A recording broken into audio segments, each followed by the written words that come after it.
নমস্কার, news live বাংলার সাফ কথায় আপনাদের সকলকে স্বাগত। আমি সুপ্রীতি রয়েছে আপনাদের সঙ্গে এবং আমার সঙ্গে থাকবেন আজকে অতিথিরা অন্যান্য দিনের মতনই। এবং ইস্যু যেহেতু এখন বর্তমানে বাংলাদেশ, তাই আজকেও বাংলাদেশকে নিয়েই আমরা থাকবো, কথা বলবো, আলোচনা করব। উপস্থিত নানান ব্যক্তিদের সাথে, বিশেষজ্ঞদের সাথে মতামত নেব তাদের। বিশেষ করে বর্তমানে বাংলাদেশ যখন একেবারে সাম্প্রতিককালে যদি দেখি আমরা, শুরুতেই জানিয়ে রাখবো যে আজকের আলোচনার যে বিষয়বস্তু, সাম্প্রতিককালে যদি বাংলাদেশের ছবি দেখা যায়, গত বৃহস্পতিবার থেকে নতুন করে উত্তপ্ত। একদিকে ওসমান হাদির মৃত্যু এবং তারপরে ময়মনসিংহে হিন্দু যুবককে একেবারে নৃশংসভাবে খুন, আর তারপর থেকে ওপারে পদ্মা পারে যখন এই ধরনের অশান্তির আগুন, তখন এপারে গঙ্গা পারে গর্জন একেবারে চলছে চতুর্দিকে। কেউ চুপ করে বসে নেই, বসে থাকার মতন কথাও নয় এই মুহূর্তে দাঁড়িয়ে। আর ঠিক সেই মুহূর্তে যখন আমরা ছবি দেখতে পাচ্ছি, দিল্লি থেকে শুরু করে কলকাতা থেকে শুরু করে আগরতলা বা অসম, নানান প্রান্তে চলছে এই প্রতিবাদ, নানান প্রান্তে প্রতিবাদের ঝড়, গর্জে উঠেছে মানুষ। ঠিক সেই সময় দিল্লি এখনো পর্যন্ত কি পদক্ষেপ নেবে সেদিকেও কিন্তু নজর রয়েছে প্রত্যেকের। এখনো পর্যন্ত কি তাহলে জল মাপছে দিল্লি? পদক্ষেপ কি হবে সে নিয়ে থাকবে যখন আলোচনা, ঠিক তখন তৃতীয় কোনো শক্তির গন্ধ এবার পাওয়া যাচ্ছে বর্তমান পরিস্থিতিতে। তাহলে কি তৃতীয় কোনো হাত? কে সেই শক্তি? পাকিস্তান নাকি অন্য আরো বড় কোনো খেলা চলছে এর পেছনে, যাকে কেন্দ্র করে কার্যত পক্ষে আজকে সকাল থেকে নতুন করে যেন একটা মোড় নিতে শুরু করেছে বাংলাদেশের বর্তমানের এই অশান্তি? কারণ তার সাথে অসমের জঙ্গি নেতা, তাকেও টানাটানি শুরু করেছে পাকিস্তান। বাংলাদেশ ভারতের বিরুদ্ধে এই জিগির থামবে কিভাবে? কিভাবে সবক শেখাতে হবে বাংলাদেশকে এবং তার সঙ্গে পাকিস্তানকে, সে নিয়ে আজকের এই আলোচনা। এবং শুরু করব, আমি শুরুতেই জানিয়ে রাখবো যে আজকে আলোচনাতে আমার সঙ্গে উপস্থিত থাকবেন ত্রিপুরা থেকে এই মুহূর্তে জুড়ে গেছেন আগরতলা প্রেস ক্লাবের সভাপতি প্রণব সরকার। আমি স্বাগত জানাবো প্রণব দাকে। উপস্থিত থাকবেন ইতিমধ্যে বাংলাদেশ থেকে এডিটর, ডেলি সাউথ এশিয়ান টাইমসের পক্ষ থেকে দীপক কুমার আচারিয়া। আমার সাথে স্টুডিওতে এই মুহূর্তে উপস্থিত রয়েছেন শুভ্রজিৎ সরকার, অ্যাডভোকেট, আইনজীবী। আমার সাথে থাকবেন বাংলা থেকে টিএমসির নেতৃত্ব রঞ্জন ঘোষ। থাকবেন ইতিমধ্যেই শিলিগুড়ি থেকে উজ্জ্বল ঘোষ, যিনি যুগ্ম সম্পাদক গ্রেটার শিলিগুড়ি হোটেলিয়ার্স ওয়েলফেয়ার অ্যাসোসিয়েশনের থেকে, এবং তার সঙ্গে হাইলাকান্দি থেকে থাকবেন আমার সাথে গৌতম ঘোষ, তিনিও বিশ্ব হিন্দু পরিষদের প্রাক্তন সভাপতি, বর্তমানে আইনজীবী। আমি প্রত্যেককে নিয়ে শুরু করব আজকের আলোচনা। তবে শুরুতেই যেহেতু প্রণবদার রয়েছেন আমার সাথে, আগরতলা প্রেস ক্লাবের সভাপতি, আমি একটু প্রণবদার থেকেই শুরু করতে চাইবো। প্রণবদা, বর্তমানের যে পরিস্থিতি আমরা সকলেই অবগত রয়েছি, নতুন করে আর বলার কিছু নেই। আগরতলাতে, ত্রিপুরাতে, নানান প্রান্ততে প্রত্যেকটা দিন চলছে প্রতিবাদ। আমি সেক্ষেত্রে জানতে চাইবো যে এবার কোন পথে এগোচ্ছে ভারত বাংলার এই যে সম্পর্ক, কূটনৈতিক টানাপোড়েন, দ্বিচারিতা, কোন পথে?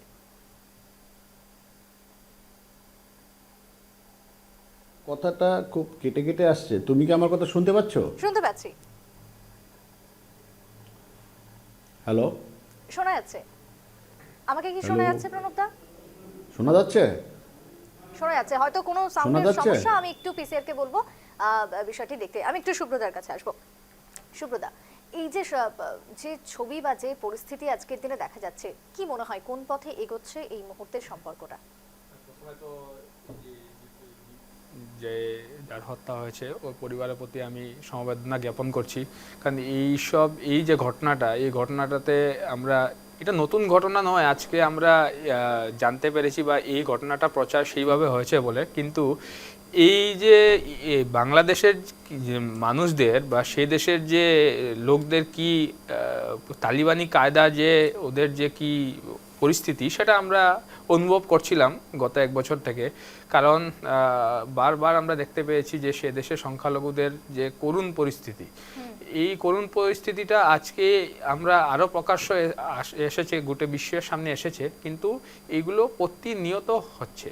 সেজন্য আমাদের যে বর্তমান সরকার আছে, সেই সরকার এই সবগুলো বিষয়গুলো নিয়ে পর্যালোচনা করে সে দেশের, শুধু বাংলাদেশ নয়, বাংলাদেশ, পাকিস্তান এবং আফগানিস্তানের সংখ্যালঘু যারা এই দেশে এসেছিলেন, সে দেশের ধর্মীয় নিপীড়ন যারা হয়েছিলেন, যারা রিলিজিয়াস গ্রাউন্ডে যারা পার্সিকিউটেড মাইনরিটিসদের সুরক্ষা দেওয়ার জন্য সিএএ বলে যে আইন এনেছিলেন, প্রথমে ওনারা বহুত মানুষ এই আইনের বিরোধিতা করেছিলেন। কিন্তু আজ আমরা উপলব্ধি করতে পারছি যে এই আইনের কেন দরকার ছিল এবং এই আইনের মাহাত্ম্যটা কী।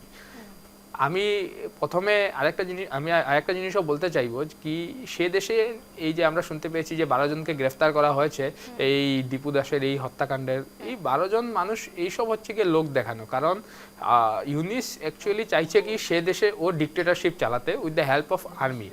সেই দেশে কোনো ন্যায় ব্যবস্থা নেই, সেই দেশে কোনো আইন শৃঙ্খলা নেই, সেই দেশে অশিক্ষিত কিছু যুব সমাজ রয়েছে যাদের কোনো কাজকর্ম নেই। কারণ বেসিক্যালি দেখতে গেলে সে দেশে তেমন কোনো কর্মসংস্থানের ব্যবস্থা নেই এবং শিক্ষাও তেমনভাবে ওনারা শিক্ষিত নন। সেজন্য ওনারা এত ক্ষমতার একটা স্বাদ পেয়েছে, সেই স্বাদকে ওনারা উপভোগ করছেন এবং সেই স্বাদকে যাতে উপভোগ করতে থাকতে মানে পারেন। মানুষকে মেরে একেবারে ঝুলিয়ে দিয়ে জ্যান্ত পুড়িয়ে দিয়ে তারা কি সেই স্বাদ মানে ভোগ না, এটা তো স্বাদ, এটা ক্ষমতার স্বাদ, এটা ক্ষমতার স্বাদ। কারণ যদি নির্বাচন হয়, ওনারা জানেন যে এনসিপি যে ওনাদের দল, সেই দল কোনোদিনই ক্ষমতায় আসতে পারবে না। কারণ বাংলাদেশে বর্তমান পরিস্থিতিতে দেখা যাচ্ছে যে এনসিপি যে দলটা হয়েছে, ওনাদের বিশেষজ্ঞদের পর্যালোচনা আমি শুনি মধ্যে মধ্যে, এনসিপি যে দলটা গঠন করা হয়েছে ইউনিসের অঙ্গুলি হিলনে, সেই দল কোনোদিনই সরকারে এসে ক্ষমতা দখল করতে পারবে না এবং সেই ক্ষমতাটা চলে যাওয়ার যে ভয়টা, সেই ভয়টা কুরে কুরে খাচ্ছে এই মোহাম্মদ ইউনিসকে। তার জন্য এই সব ঘটনা করে স্টেটকে, মানে দেশটাকে, ইন্টারন্যাশনাল ল্যাঙ্গুয়েজ আমরা স্টেট বলি, এই স্টেটকে উনি ডিস্টেবল করে এবং রাষ্ট্রসংঘের সামনে উনি এমনভাবে একটা পোট্রে করবেন আরও কিছুদিন পরে। আমি যেটা দেখতে পাচ্ছি কি সেই দেশে ইলেকশন করানো সম্ভব না, সেই দেশটা স্টেবল না, তার জন্য উনি 2026-এ ইলেকশন করাতে পারবেন না এবং উনি ইন্টারিম হয়েই চালিয়ে দিতে চাচ্ছেন, যেটা নাকি ওয়ান ফর্ম অফ ডিক্টেটরশিপ। আমি আসবো আমি একটু প্রণবদার কাছে আরো একবার যাব। প্রণবদা, শোনা কি যাচ্ছে? শুনতে পাচ্ছেন? হ্যাঁ, এখন শুনতে পাচ্ছি। আমাকে শোনা যাচ্ছে? একদম। প্রণবদা, এই যে হিন্দু নিধন করে, সংখ্যালঘু নিধন করে তারা যে পৈশাচিক আনন্দ পাচ্ছে, ঠিক যেমনটা সুব্রজিৎ দা বলছিলেন, বা এই আনন্দ, এই সাধভক্ষণটার কারণ তাহলে কি? সত্যি কি তাহলে এই ইলেকশন বা বছরগুলি যে নির্বাচন, সেটাকে বানচাল করাই উদ্দেশ্য? না, একটা কথা আমি আপনাদের দর্শকদের আমি বলতে চাই যে এটা আমি আগের দিনও আপনাদের চ্যানেলের মাধ্যমে বলেছি। আমার কথা শোনা যাচ্ছে? একদম শোনা যাচ্ছে, বলুন। হ্যাঁ, আমি আগেও বলেছি যে বাংলাদেশের যে এই পরিস্থিতিটা, এটার প্রেক্ষাপটটা বুঝতে হবে। আমার পূর্ববর্তী উনি বলছিলেন যে আইনের কথা, এগুলো ছাড়ুন, একটা প্রেক্ষাপট বুঝতে হবে যে কেন এটা করছে। এটা হলো খুব সুপরিকল্পিত একটা ঘটনা। বাংলাদেশেরটাকে হালকা করে দেখার কোনো কারণ নেই।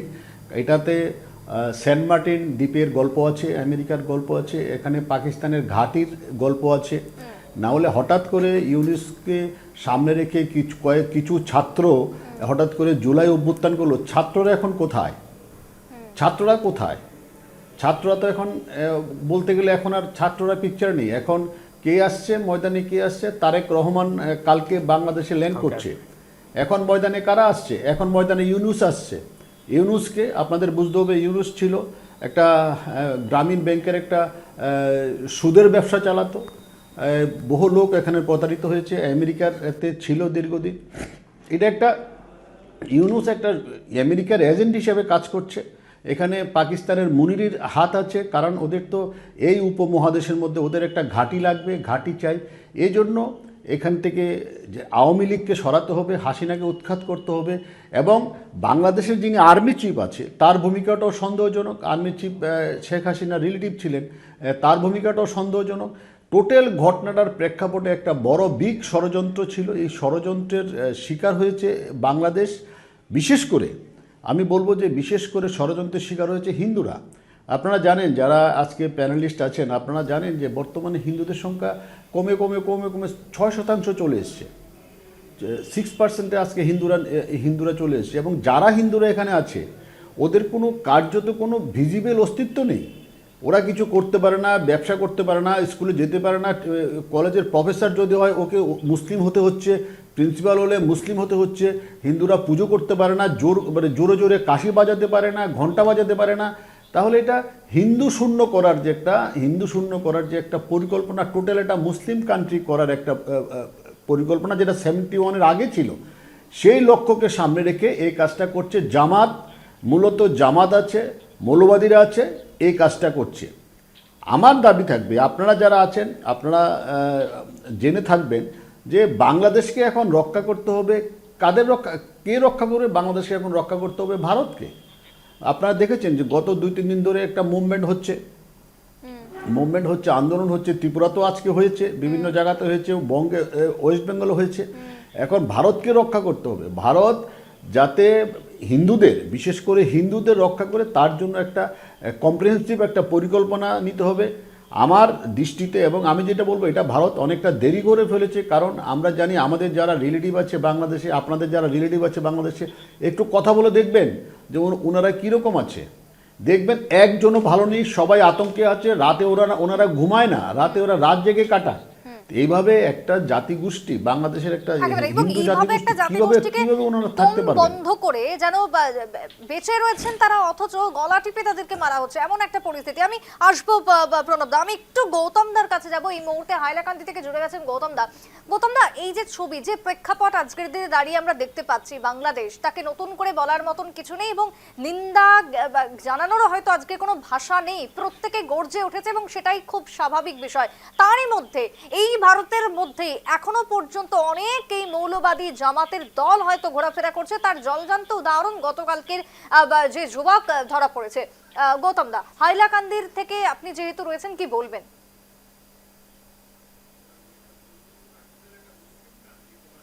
বছরে যে যুবকটি ধরা পড়েছে সেটা অত্যন্তই নিন্দনীয়। আমরা সেটা বুঝতে পারি যে আমরা যতই সমাজকে সুদৃঢ় করার এবং কনস্টিটিউশনের দোহাই দিয়ে থাকি, কিন্তু আমরা সেই মৌলবাদী মেন্টালিটির, সেই জামাত মেন্টালিটির, আমি বলতে চাই যে জামাত মেন্টালিটির লোকরা কিন্তু তাদের কাজ ভিতরে ভিতরে করেই যাচ্ছে।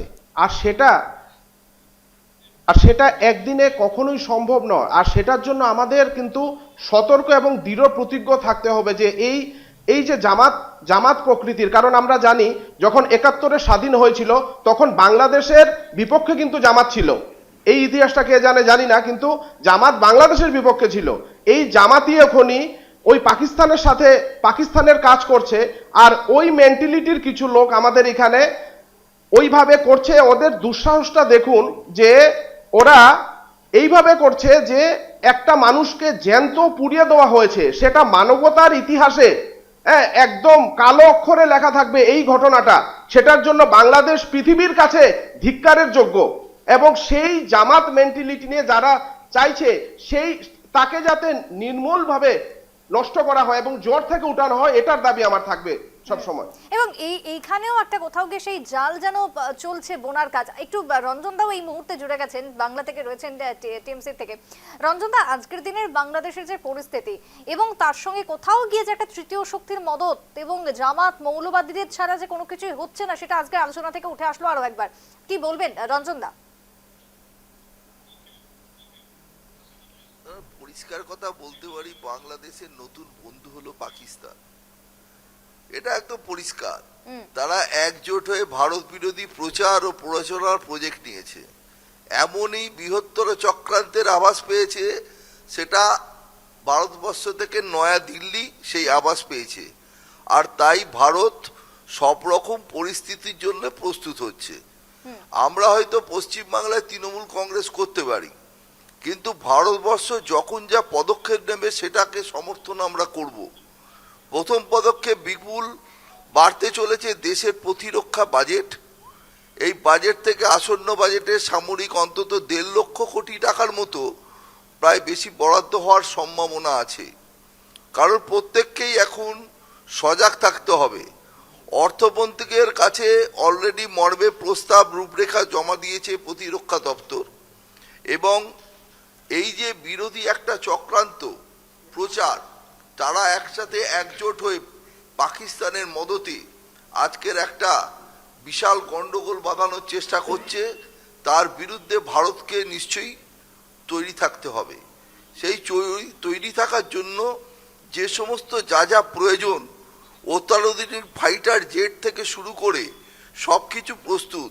এমনকি এয়ার টু এয়ার মিসাইল নিক্ষেপের ক্ষমতা সম্পন্ন যুদ্ধ বিমানের বরাতও সেখানে দেওয়া হয়েছে, হবে খুব শীঘ্রই, ওটা হবে। সব কিছুতেই কিন্তু ভারতবর্ষ প্রস্তুত আছে। আজকের এই বাংলাদেশে এই অশান্তি চিন্তা করা যায় না কিভাবে বর্বরতার সাথে একটা হিন্দুকে মারছে। আমরা কখনোই বলছি না যে সব কিছুতেই কিন্তু পশ্চিমবাংলায় বসে যে আমরা রাজনীতি করি তা না।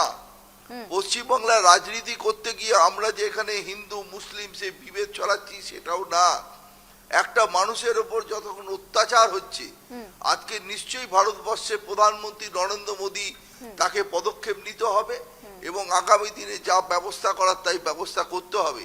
কিন্তু পশ্চিমবাংলার কিছু নেতা যারা বিজেপিতে আছে তারা বেশি লাফাচ্ছে, তারা পশ্চিমবাংলার মুসলিমদের ওপর অ্যাটাক করার জন্য প্যারালালি একটা দাঙ্গা বাঁধানোর চেষ্টা করে। তারা এই সমস্ত কিন্তু আমরা চিন্তা ভাবনা করি না। আজকের পশ্চিমবাংলায় বসে আমরা সবসময় চিন্তা করব যে বাংলাদেশে কি হচ্ছে, ভারতবর্ষের পদক্ষেপ আমরা সেটা নিশ্চয়ই ফলো করব এবং সেসব ক্ষেত্রে নিশ্চয়ই এখানে কোনো বিরোধিতার ব্যাপার আসে না। না অবশ্যই, এবং এই মুহূর্তে দাঁড়িয়ে প্রত্যেকে আমাদের একজোট হতে হবে এবং ওপারে যদি আজকে হিন্দুদের চোখের জল পড়ে তাহলে এপারেও যে হিন্দুরা কাঁদবে সেটা খুব স্বাভাবিক ব্যাপার। সুব্রজিতা, না দেখুন, আমি আগে একটা কথা বলেছিলাম কি এই যে কার যে প্রসঙ্গটা আমি উঠেছিলাম, দেখুন বহুত কয়টা রাজনৈতিক দল কিন্তু এই সিএএ এর বিরোধিতা করেছিল। সেটা কিন্তু মানে যারা আশ্রিত হয়ে সেই দেশ থেকে পালিয়ে আসতে হয়েছে আমাদের ভারতবর্ষে, খালি প্রাণ হাতে নিয়ে এই দেশে এসেছেন, এই দেশে এসেও ওনারা শান্তি পাচ্ছিলেন না, কারণ এই দেশে ওনারা নাগরিকত্ব পাচ্ছিলেন না।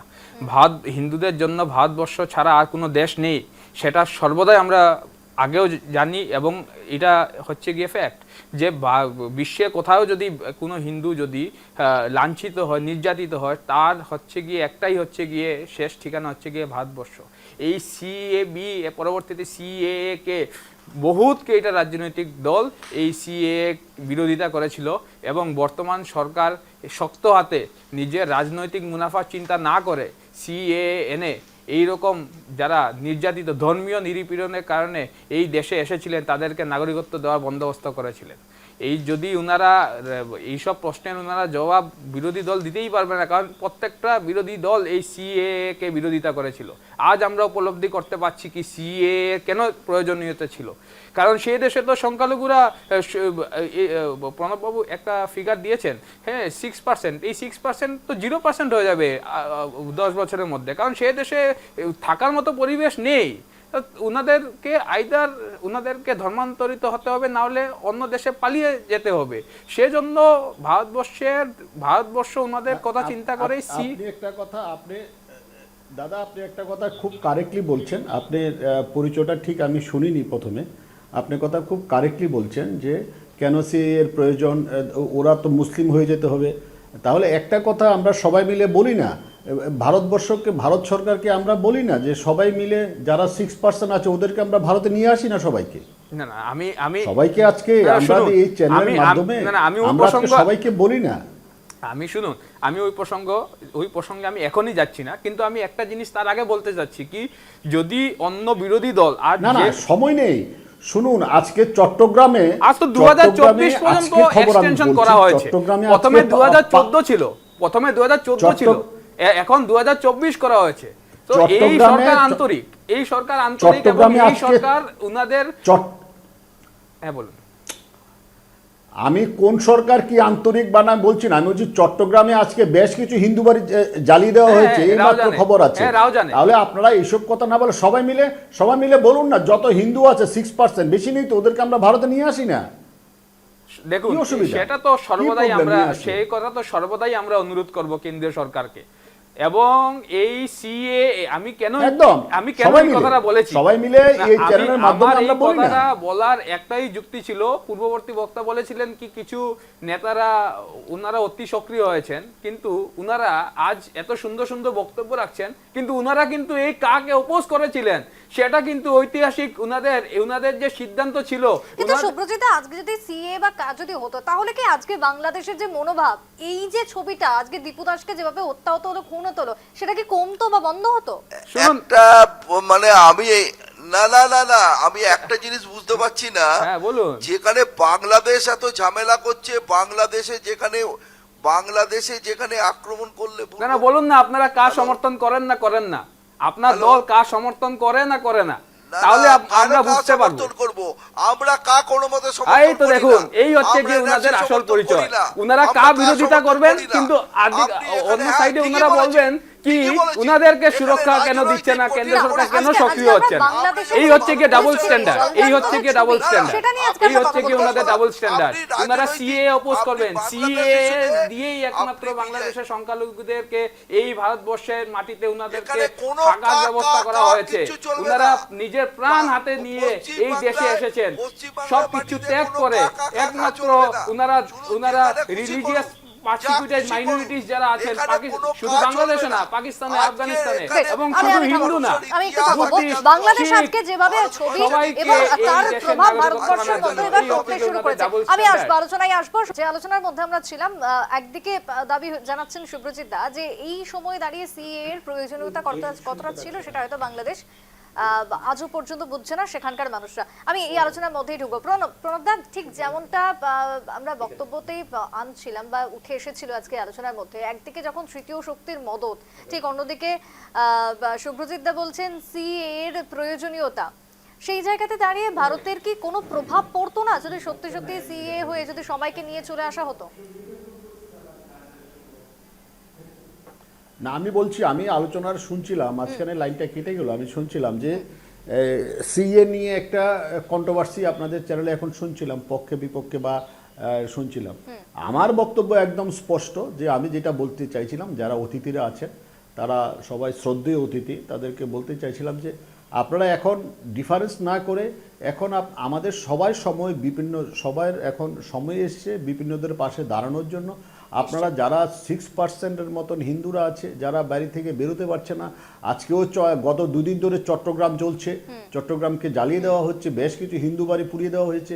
আমরা সবাই মিলে বলি না, যারা 6% আছে ওদের সবাইকে ভারতে নিয়ে আসতে। এত বড় একটা কান্ট্রি ওরা থাকবে, ওরা তো বেঁচে যাবে, না হলে তো ওরা বাঁচতেও পারবো না এখানে। আইদার ওদেরকে মুসলিম হতে হবে, নয়তো ওদেরকে মরতে হবে, না হলে আর কিছু করার নেই। কি করবে ওনারা? মানে এটা আপনারা জানেন যে এটা পুরোটা গেম পাকিস্তান খেলছে। একেবারে সংখ্যালঘু হলেই মরতে হচ্ছে, মরতে হবে আগামী দিনেও হয়তো। আমার সাথে এই মুহূর্তে শিলিগুড়ি থেকেও জুড়ে গেছেন একদম বলুন। আরেকটা কথা আমার একদম স্পষ্ট, এটা আমি আগেও আপনাদের ডিবিতে বলেছি যে আমাদের যারা ভারতবর্ষে যারা সংখ্যালঘুরা আছে, ভারতবর্ষে যারা সংখ্যালঘুরা আছে, ওদের কোনো আন্দোলন, ওদের কোনো মুভমেন্ট আমরা দেখতে পাচ্ছি না, দেখিনি গত কিছুদিন ধরে। ওদের কোনো বিবৃতিও আমরা দেখিনি। জানি না আপনারা পাচ্ছেন কিনা, আপনারা হয়তো পেতে পারেন, আমরা তো আরও ইন্টেরিয়ার স্টেটে থাকি। এইগুলো হচ্ছে কেন? সবাই মিলে বলতে হবে। আজকে সবাই মিলে এখানে যারা আমরা হিন্দু আছি, মুসলিম আছি, খ্রিস্টান আছি, সবাই মিলে আজকে ওদের পাশে থাকতে হবে। একটা প্রতিবেশী রাষ্ট্র যেখানে আপনাদেরও বর্ডার আছে, আমাদের বর্ডারটা বেশি, আমাদের 4 ভাগের 3 ভাগ বাংলাদেশের সাথে বর্ডার আছে, আমাদের শেকড় বাংলাদেশে আছে, আত্মীয় পরিজন সবাই বাংলাদেশে আছে। ওনারা মরছে, আমরা ওদের বাড়িঘর জ্বালিয়ে দেওয়া হচ্ছে, আমরা বসে বসে দেখছি আর টিভিতে আমরা ডিবেট করছি। এটা তো আমাদের এখন সময় এসছে সবাই মিলে ওদের পাশে দাঁড়ানো। এখন কোনো সিএ বলুন, যাই বলুন, যেটা দিয়ে সম্ভব ওদেরকে আনার, সেটা আনতে হবে আমাদের।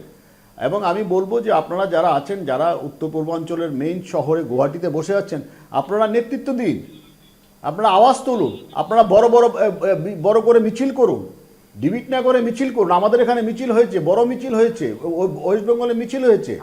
বলুন, আপনাদের মুখ্যমন্ত্রী একজন ভালো মানুষ, মুখ্যমন্ত্রীও এসব ব্যাপারে আওয়াজ তোলে, তো ওনাদেরকে বলুন যে ওদেরকে কিভাবে আনা যায় সেই ব্যাপারে দরকার হলে। বিভিন্ন বজরং দল থেকে শুরু করে বিভিন্ন দল মিছিল করছে। আমি আসবো প্রণব দা, আমি একটু উজ্জ্বলদার কাছে যাবো। উজ্জ্বলদা, আজকে যখন বাংলাদেশ জ্বলছে, যখন দীপু দাসকে এভাবে হত্যা করা হলো, বা তারপরে আরো অনেক খবর উঠে এসেছে, যেমনটা প্রণব দা বলছিলেন যে চট্টগ্রাম এখনো পর্যন্ত চলছে, সেই জায়গায় শিলিগুড়িতে একটা আমরা পদক্ষেপ দেখতে পাচ্ছি, হোটেলের দরজা বন্ধ করে দেওয়া হলো বাংলাদেশিদের জন্য।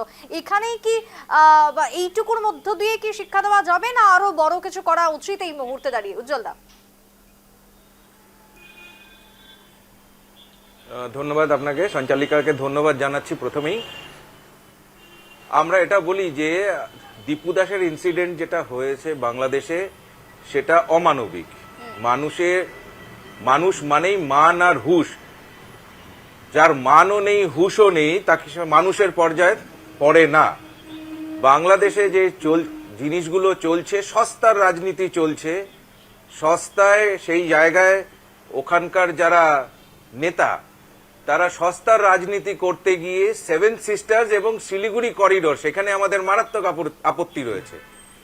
শিলিগুড়ি করিডোরকে টার্গেট করে এবং সেভেন সিস্টার্সকে ভাগ করে বের করে নিয়ে যাওয়া, সেইটা নিয়ে আমাদের তীব্র প্রতিবাদ।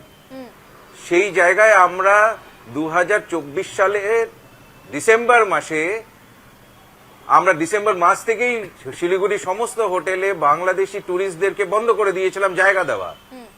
কিন্তু মানবিকতার খাতিরে, আমরা তাও আপ্যায়নের খাতিরে, মানবিকতার খাতিরে বাংলাদেশ থেকে কোনো লোক আসলে যারা মেডিকেল ভিসায় আসবে তাদেরকে অ্যালাউ করেছিলাম শিলিগুড়ির কিছু হোটেলে, তারা যাতে থাকতে পারে, তারা ট্রিটমেন্ট করার পারপাসে।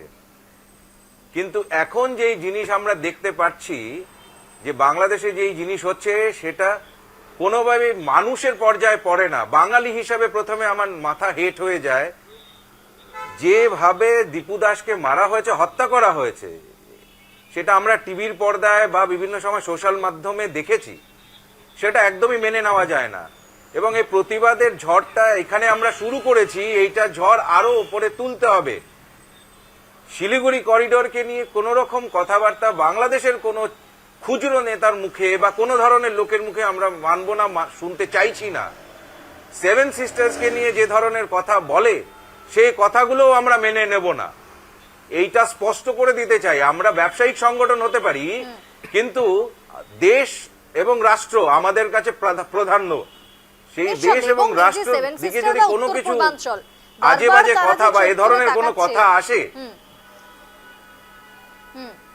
এবং সেই জায়গাতে দাঁড়িয়ে আমার মনে হয় যে আমরা এখানে শুধু হোটেলে রুম বন্ধ করা না, বিভিন্ন জায়গায় যত রকম ব্লকেট করা সেটা করব। একেবারে আমি একটু যাব, একদম সেটাই বলছি যে খুচরো নেতার সস্তা রাজনীতি, সেই সস্তা রাজনীতির ভাগীদারি আমরা না। তারা দেশে কি করবে তাদের অভ্যন্তরীণ ব্যাপার, কিন্তু আমাদের রাষ্ট্র বা আমাদের দেশকে নিয়ে এবং শিলিগুড়ি করিডোর বা সেভেন সিস্টার্সকে নিয়ে কোনো কথা বলবে সেটা আমরা মেনে নেব না। নিঃসন্দেহে আমি একটু গৌতমদার কাছেও যাব। গৌতমদা, আজকের যখন বাংলাদেশের মধ্যে এই যে প্রণবদাও বলছিলেন যে সংখ্যালঘু যদি হয় তাহলে মরতে হবে আগামীতেও, মানে মরছে এখনো, আগামীতেও মরতেই হবে সংখ্যালঘু হলেই বাংলাদেশে, সেই জায়গায় আজকে একটা নাম উঠে আসছে, বিদ্রোহী কবি কাজী নজরুল ইসলামের কথা বলতেই হয়। বাংলাদেশে তো আজকে ছায়ানটের ছবি আমরা দেখতে পেয়েছি, কিভাবে ধ্বংস করে দেওয়া হচ্ছে শিল্প সংস্কৃতি। আজকে যদি কাজী নজরুল ইসলাম বেঁচে থাকতেন, তিনি তো বিদ্রোহের গান লিখেছিলেন, তাকেও কি তাহলে জেলের ভেতরে ঢুকিয়ে দিত?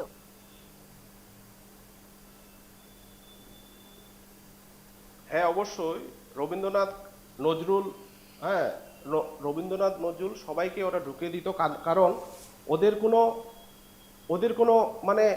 ওদের কোনো ভিশন নেই। ওরা শুধু ভারতকে গালি দেবে, আর ওই যেটা প্রলাপ বলবো আমি, সেটা ওরা স্বপ্ন কিভাবে দেখে সেভেন সিস্টারকে গ্রেটার বাংলাদেশ হিসাবে দেখানো।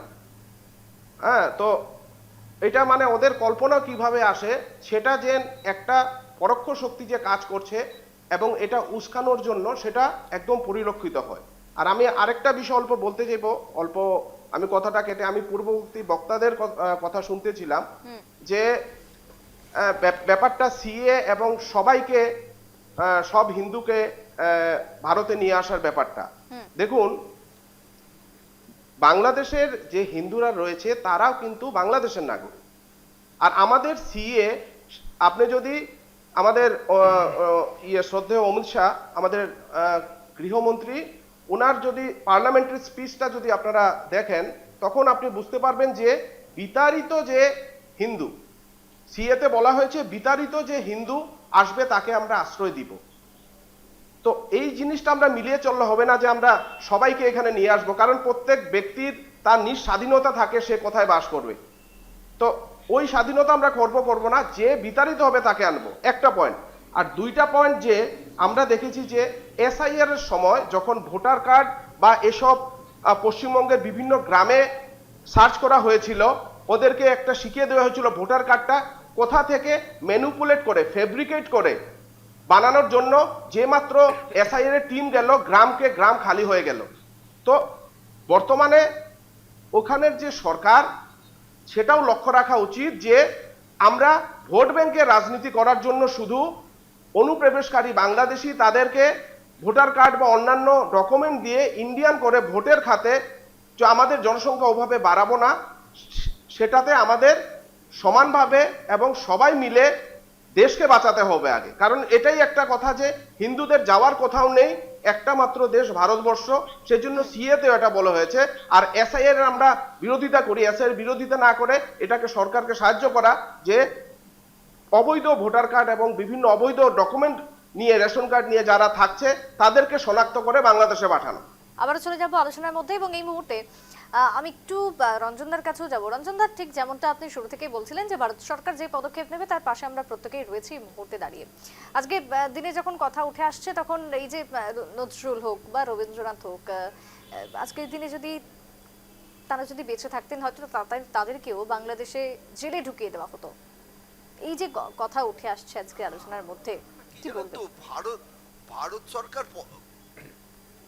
ভারত সরকার পদক্ষেপ নেবে, কিন্তু আমি ভাবছি কিভাবে ভারত সরকার পদক্ষেপ নেবে আর সেনাবাহিনী পাঠাবে। কারণ চিন্তা এসে গেছে, কারণ নরেন্দ্র মোদীর একদম ঘনিষ্ঠতম লোক আদানি তো ওখানে বিদ্যুতের ব্যবসা করে, তো ওখানে বিদ্যুৎ কিভাবে দেবে? আমার এটা একটা প্রশ্ন। বাংলাদেশের সাথে তো বিদ্যুতের চোখে আদানি, কিন্তু নরেন্দ্র মোদী আবার ওটা পারবে তো? সেই ক্ষেত্রে আবার আদানিকে সুযোগ সুবিধা দিতে পারবে তো না? এটা আমার মনে প্রশ্ন এসছে।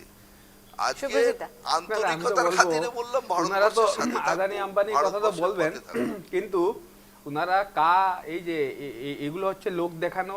এই যে বাংলাদেশের সংখ্যালঘুদের প্রতি উনাদের যে দরদটা আছে সেটা লোক দেখানো। কারণ উনারা একদিকে এসআইআর বিরোধিতা করবেন যাতে অবৈধ যারা বাংলাদেশি আছে সেদের উনাদেরকে দেশ থেকে বিতাড়ন করা। আপনি বাজে কথা বলছেন কেন? কিন্তু স্টুডিওতে বসে বললেন এসআইআর বিরোধিতা কে করেছে? এসআইআর বিরোধিতা কে বলেছে? আপনি বাজে কথা বলছেন কেন? নেত্রী করেছে। এসআইআর বিরোধিতা আমরা করেছি। আমরা এসআইআর এর কোনো সুপ্রিম কোর্ট গেছে। আপনি জেনে রাখুন, আপনার নলেজ নেই। আপনি বাজে কথা বলছেন। আপনার নলেজ নেই। আপনার কল্যাণ ব্যানার্জি সুপ্রিম কোর্টে কেস করেছে এসআইআর নিয়ে। আপনার দল ছিঁড়ে ফেলে দিয়েছে এসআইআর এর নোটিফিকেশন। কথা বলতে আপনার গায়ে লেগে গেছে। আমার গায়ে লাগে নাই। আমি উনি আমাকে প্রশ্ন আমি রিপ্লাই দিচ্ছি। কারণ আপনারা পশ্চিম বাংলায় তো এসআইআর হচ্ছে। শুনুন, আমরা কেন কথা বলছি? আমি একটা আপনি বাজে কথা বলবেন না। পশ্চিম বাংলায় এসআইআর হচ্ছে, যদি আমরা না থাকতাম পশ্চিম বাংলায় আপনারা এসআইআর করতে পারতেন না। আপনারা কি বুঝবেন? এসআইআর এ আমরা কোনো বাধা আপনারা তো অন্য ভোট ব্যাংকে নিয়ে ব্যস্ত আছেন। আপনারা অন্য ভোট ব্যাংক নিয়ে ব্যস্ত আছেন। আমরা এসআইআর সিএ নিয়ে হয়তো অন্য কোনো দিন অন্য কোনো পর্বে আমরা আলোচনা করতে পারবো। আমি একটু থামাবো। প্রণব দা, আপনি শুরুতেই বলছিলেন যে আজকের দিনে বাংলাদেশের এই যে অশান্তিটা কেন হচ্ছে সেটা আমাদেরকে আগে দেখতে হবে। বাজে কথা বলছেন কেন আপনি? আসবো আমি, রঞ্জন দা আসবো। প্রণব দা, আজকে অশান্তিটা কেন হচ্ছে সেটা দেখতে হবে। যদি আমরা একটু ওসমান হাদির কথাও বলি, দীপু দাস তো আমরা বলছি দেখছি ওসমান হাদির ভাই সে কি দাবি করেছে আজকে সকালবেলা, তো আমরা যেমনটা দেখছিলাম বিভিন্ন পত্রপত্রিকার মাধ্যমে যে তার ভাইয়ের এই হত্যার নাকি ষড়যন্ত্র হয়েছিল ইউনূসের অন্দরে। তারা তো নিজেরাই জানে যে তাদের দেশ কি এবং তাদের দেশের বর্তমানের অবস্থা কি, তারপরও তাহলে এই ভারতের বিরুদ্ধে লম্ফঝম্প কিসের? তুমি হাদির কথা বলছিলে তো? হাদিকে তো আজকে তো পরিষ্কার হয়ে গেছে। তোমরা যদি খবর নিয়ে থাকো, হাদিকে কারা মেরেছে এই স্টেটমেন্টও আজকে সামনে এসে গেছে। হাদির যদি শুরু থেকে যদি হাদির ভিডিওগুলো আমরা দেখি, হাদি ছিল একটা মানব বোমা। এই মানব বোমা তৈরি করেছে পাকিস্তান মানব বোমা তৈরি করেছে হাদিকে দিয়ে কন্টিনিউ। হাদিকে কে চিনত? ইসলামিক মঞ্চকে কে চিনত? কেউ জানে না ইসলামিক মঞ্চকে। এই যে জুলাই অভ্যুত্থানে ইসলামিক মঞ্চের কি ভূমিকা ছিল, তেমন কোনো ভূমিকাই ছিল না। হাদিকে ওরা টার্গেট করে, হাদির সাথে পাকিস্তানের আইএসআইয়ের একটা যোগাযোগ ছিল। হাদিকে মানব বোমা তৈরি করে এইভাবে প্ররোচনা দিয়ে হাদি শুধু বিশ্রী ভাষায় গালিগালাজ করে গেছে। এবং হাদিকে যারা হত্যা করেছে ওরা বাংলাদেশের লোক, ওরা অ্যারেস্ট হয়েছে। এবং ওদের স্টেটমেন্ট নিয়ে আজকেও ক্লিয়ার করেছে যে এর পিছনে ভারতের কোনো ভূমিকা নেই। তো হাদিকে সামনে রেখে পাকিস্তান, আমি শুরু থেকে যেটা বলছিলাম, হাদিকে সামনে রেখে পাকিস্তান একটা সুপরিকল্পিত গেম খেলছে যাতে ভারত বাংলাদেশকে হিন্দু শূন্য করা যায়, বাংলাদেশকে যাতে একদম মুসলিম কান্ট্রি বানানো যায়, বাংলাদেশকে যাতে পাকিস্তানের 100% কন্ট্রোলে নিয়ে যাওয়া যায়, এই ব্যাপার নিয়ে আপনারা কথা বলবেন। আপনারা আছেন এসআইএন নিয়ে, কা নিয়ে আছেন, আপনারা এইসবগুলো নিয়ে বসে থাকেন, কারণ আপনারা এগুলি করবেন, রাজনীতি আর ভোট আসছে তো এগুলি করবেন। আরে আগে হিন্দুদের বাঁচান, আপনাদেরও তো আত্মীয় আছে এখানে, আপনারা তো বড় শহরে আছেন, আপনারা সবাই একজুট হয়ে আওয়াজ তুলুন, আওয়াজ তুলুন, আমরা আছি আপনাদের সাথে। তো প্রয়োজনে উত্তর পূর্বাঞ্চলের একটা টিম তৈরি করুন, যে টিম দিল্লিতে গিয়ে ধর্ণা দেবে। আমি দায়িত্ব নিয়ে বলছি, আমি যাব, আমি যাব।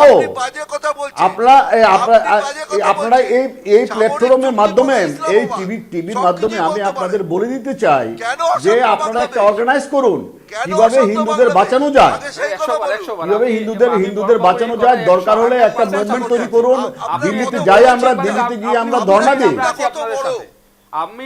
সেটা না করে আপনারা আছেন কা নিয়ে, এসআইএন নিয়ে আছেন, কা বলতে হচ্ছে, কারণ এগুলো থাকবে, এগুলো চলবে, এগুলো কথা আজকে না,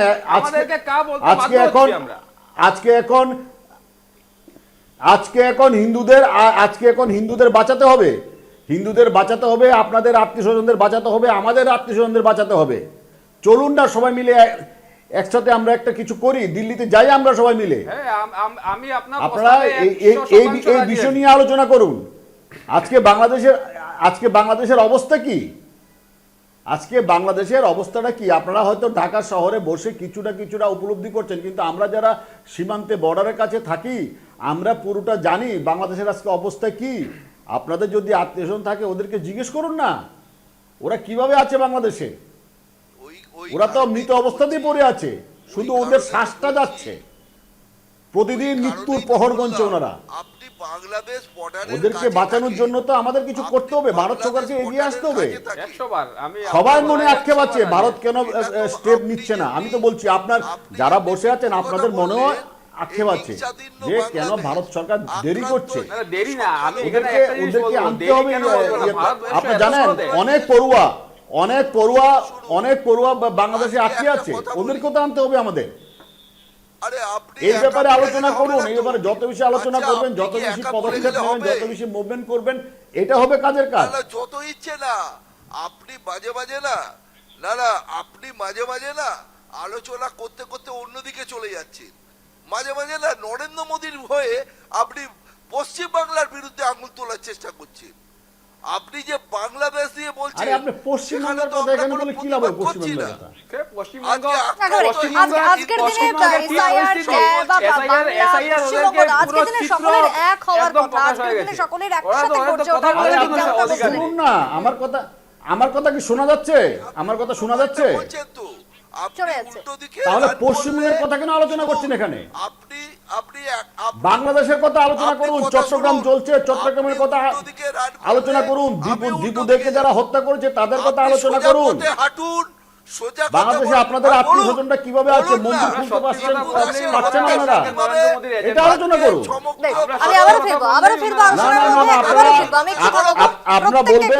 আমি আবার চলে যাবো আলোচনার মধ্যে। ঠিক যেমনটা চলছিল যে এই সময় দাঁড়িয়ে সকলকে একজোট হবে, একত্রে এই আওয়াজ তুলতে হবে, বাঁচাতে হবে সংখ্যালঘুদের যারা আজকে জ্বলছে।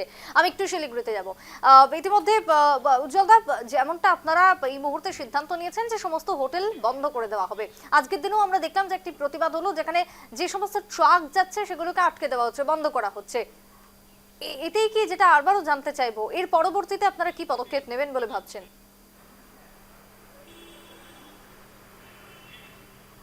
দেখুন, আমাদের এই সিদ্ধান্ত তো গেল বছর থেকে আমাদের চলছে। এই বছর সেটা আমরা ভারতীয় নাগরিক হিসাবে আমাদের কিছু কর্তব্য রয়েছে। রাজনৈতিকবিদরা রাজনীতি করবেন সেটা নিয়ে আমার কোনো বক্তব্য থাকবে না। আজকেও যেটা হয়েছে সেটা একটা রাজনৈতিক দল করেছে বা আগামী দিনেও করবে। কিন্তু প্রথম জিনিস যেটা আমাদের মানতে হবে, বুঝতে হবে যে আমরা এই দেশের নাগরিক, এবং তার সঙ্গে এটাও বুঝতে হবে যে আমরা পশ্চিমবঙ্গবাসী, মানে আমরা বাঙালি। এবার বাঙালি হিসেবে প্রথমে আমার মাথা নিচু হয়ে যায়, হেট হয়ে যায়, যেগুলো জিনিস আমরা দেখছি বাংলাদেশে ঘটছে। কিন্তু এইবার আমাদের প্রতিবাদের ঝিকটা আমাদের আরো বাড়বে আগামী দিনে, যদি দেখি পরিস্থিতি ঠিক না হয়। যে ধরুন আমাদের তো প্রচুর বিজনেস অর্গানাইজেশন বা সংগঠনগুলো রয়েছে, তারাও আস্তে আস্তে দেখা যাবে যে পণ্যগুলো তারা বাংলাদেশিদের কাছে বিক্রি করবে না, মানে বাংলাদেশিরা যে শত্রু তারা সেটা ধরে নেবে। তো সেই পরিস্থিতি যাতে না আসে, রাষ্ট্র সেটা বোঝা উচিত, দেখা উচিত। এবং প্রধানত বাংলাদেশে বসে যে খুচরো নেতা যারা নাকি সস্তার রাজনীতি করছে এবং ভারত বিদ্বেষী কথা বলে তারা লাইমলাইটে এসে তাদের ইলেকশন করতে চাইছে, তাদের আগে বোঝা উচিত যে শিলিগুড়ি করিডোর অথবা পশ্চিমবঙ্গ থেকে কোন রকম জিনিস যদি তাদের দুয়ারে না যায় তাহলে না খেতে পেয়ে মরবে। এবং ট্রিটমেন্টের পারপাসে প্রত্যেক দিন প্রত্যেক মাসে কত কত লোক, বাংলাদেশি লোক এখানে শিলিগুড়ির উপরে ভর করে আছে বা ভারতবর্ষের ট্রিটমেন্ট ব্যবস্থার উপরে ভর করে আছে, তারা বাস্তব রিয়ালিটিটা তাদেরকে বুঝতে হবে। তারা সেইগুলো না বুঝে সাধারণ মানুষের উপরে অত্যাচার করে যে জিনিসগুলো তারা করছে সেটা একদমই মেনে নেওয়া যায় না। তার জন্য যদি মনে হয় আমাদের যে বিভিন্ন ব্যবসায়িক সংগঠনগুলো একটা ছাতার নিচে এসে এটা প্রতিবাদ করবে, আগামী দিনে আরো অর্গানাইজেশন এটার সঙ্গে জুড়বে। ইতিমধ্যেই আমাদের সঙ্গে নানান অর্গানাইজেশন, ব্যবসায়িক সংগঠন এবং এনজিওসরা যারা যোগাযোগ করেছে এই পদক্ষেপ নেওয়ার পরে, তারাও বলেছে যে এগিয়ে যাও, আমরা সঙ্গে আছি। আমি আসবো, আমি একটু গৌতমদার কাছে একবার যাব। গৌতমদা, আমাদের সময় যেহেতু শেষ হয়ে আসছে, এই যে একজোট হওয়ার বার্তা বা ডাক উঠে আসছে বারংবার, গৌতমদা। হ্যাঁ, অবশ্যই আমাদের সবকিছুর প্রতিবাদ করতে হবে। যে আমাদের রবীন্দ্রনাথ কাজী নজরুল ইসলামের যে সংস্কৃতি, আমরা ঢাকা বিশ্ববিদ্যালয়ের এক জামাত সমর্থিত এক দল রবীন্দ্রনাথের অডিটোরিয়ামে গিয়ে অনেক কিছু ভাঙচুর করেছে, আমরা দেখেছি। তো এইসবের আমাদের প্রতিবাদ করতে তো হবেই, সঙ্গে সঙ্গে আমাদের যে ওই চিন্তাটাও করতে হবে যে বাংলাদেশ একটা পার্শ্ববর্তী রাজ্য, সেটা অন্য দেশ, রাজ্য না, সেটা অন্য একটা দেশ। আর সেটাকে আমরা হুট করে গিয়ে আমাদের যার বাঙালি হিন্দুদেরকে আমরা নিয়ে এসে প্রোটেকশন দিতে পারবো না। আমাদের কূটনীতিক চাপ দিতে হবে, কারণ যখনই আমরা যদি বাংলাদেশে হামলা করি তখন পাকিস্তান, চীন থেকে শুরু করে সেটা অন্তরাষ্ট্রীয় ব্যাপার হয়ে যাবে, যেটাতে ভারতের মতো গ্রোয়িং অর্থনীতিকে অনেক বেশি ক্ষতি করবে। যেটা আজকে আমরা শুরু থেকেই বলছিলাম যে অস্ত্রের কোনো সংকট নয়, আমাদেরকে ডিপ্লোম্যাটিক ওয়্যারে খেলতে হবে, তবে গিয়ে যদি আজকে বাংলাদেশ বা পাকিস্তানের মুখে জামা ঘষে দেওয়া যায়। সুপ্রজিৎ, কারণ না, একটা জিনিস বলবো কি, আমাদের যে বিদেশ মন্ত্রী রয়েছেন এস জয়শঙ্কর, উনার যে ফরেন পলিসি আছে সেগুলোর উপর আমাদেরকে আস্থা রাখতে হবে। এবং এই যে অ্যাকচুয়ালি ভারতবর্ষ এত বড় একটা দেশ, সেই দেশের কাছে বা বাংলাদেশের মতো ছোট দেশের কথা চিন্তা করার আগে সময়ই ছিল না। আমি ভাবি এতদিন সময় ছিল না, এখন যদি সিরিয়াসলি নেয় ওদের কি অবস্থা হবে, ওরা না খেয়ে মরতে হবে। এবং আরেকটা কথা হচ্ছে গিয়ে, যারা এখন নেতৃত্বে আছে বাংলাদেশে, ওরা হচ্ছে কি 20 থেকে 25 বা 30 বছরের একটা বয়স সীমার ভিতরে থাকা যুবকরা, যাদের শিক্ষা দীক্ষা কিছুই নেই। ওনারা ক্ষমতার স্বাদ পেয়েছে, ওনারা উন্মাদনা করছে। সেই সবকে লাগানোর জন্য ভারতবর্ষকে কূটনৈতিকভাবে বেশি সময় লাগবে না, কারণ ওনারা নিজের ইতিহাসকে নষ্ট করে দিচ্ছে। সামনে রয়েছে তারা আজকে কিছুই না, কদিন আগেও তাদের নাম কোথাও উঠে আসেনি, আগামী দিনেও হয়তো তাদেরকে কোনো খুঁজেও পাওয়া যাবে না। যেমনটা উদাহরণ হচ্ছে তারেক রহমান আগামীকালকে আসছে, যেমনটা প্রণবদা শুরুতেই বলছিলেন যে কেন এবং কি উদ্দেশ্য নিয়ে এগুলো চলছে বাংলাদেশে, সেই প্রেক্ষাপটটা হয়তো গিয়ে আমাদেরকে বুঝতে হবে। যদিও আজকে আমাদের সময় শেষ, তাই আলোচনা আর আমরা বাড়াতে পারছি না বা লেন্দি করতে পারছি না, এখানেই শেষ করতে হচ্ছে আজকে আলোচনা। আমি প্রত্যেককে আবার ধন্যবাদ জানাচ্ছি আজকের সাফ কথাতে আসার জন্য, আজকে তাদের আপনাদের নিজস্ব বক্তব্য তুলে ধরার জন্য আমি ধন্যবাদ জানাচ্ছি। তবে বাংলাদেশ বা পাকিস্তান যেই হোক না কেন, ভারত আজকে কি এবং তার ক্ষমতা কতদূর, সেটা আশা করি আমরা অপারেশন সিঁদুরের মধ্য দিয়ে কিছুটা ব্রিফ বা ঝলক দেখিয়েছি। তাই এরপরও যদি কোনো আস্ফালন, কোনো দাপাদাপি হয়, তাহলে ভারত তার সর্বশক্তি যে প্রয়োগ করতে পিছু পা হবে না, সেটা বলাই বাহুল্য। শেষ করছি আজকের সাফ কথা এখানেই।